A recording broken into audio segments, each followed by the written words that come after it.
հարցը ցես տամ կապված Նիկոլ Փաշինյանի հայտարարության հետ, որ պատարագներից առաջ օր ներքննչի եւ եկեղեցիների մոտ լինի Հայաստանի Հանրապետության դրոշը։ Դուք որպես հոգեվորական ինչպես եք դիտարկում այս հայտարարությունը։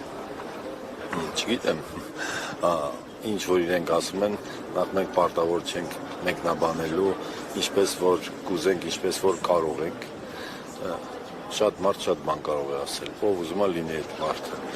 Եկեղեցին ունի հստակ կարգ, կանոն, ծիսական ձև, արարողակարգերի եւ մենք հետևելու ենք այդ արարողակարգերին։ Ինչ կորոշի մայրաթորը, ինչ կորոշի եկեղեցու գերագույն այդ բոլոր ժողովները, որ ունենք, պիտի լինի իրանք, այդ եռագույնի ամենամեծ պաշտպանները ու դրա առջև խոնարհվողները, նաև մենք ենք դրա պահապանները, ազգովի, անկախ որևէ մեկ ասպեկտում մեր ծառայությունից, անկախ այն հանգամանքից, որ մենք հոգևորական ենք։ Այդ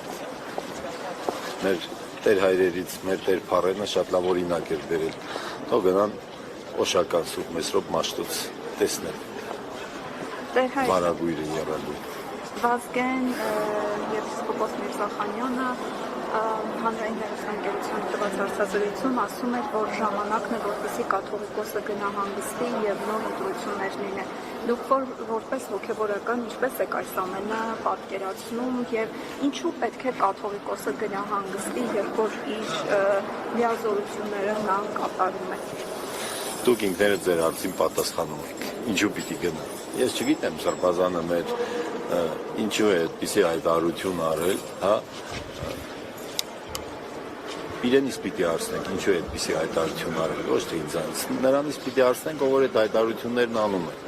Վեհապար հայրապետը ազգընտիր հայրապետ է, վեհապար հայրապետը ամենայն հայոց հայրապետն է, եւ քանիցս հայտարարվել է, թե ինչպես է ընտրվել եւ ինչ պիտի լինի, եթե ինքը կա ու թող Աստված ուժ կարողություն տա, առողջություն տա, երկար ու արևշատ տարիների ծառայություն տա մեր վեհապար հայրապետին, որևէ հանգամանք,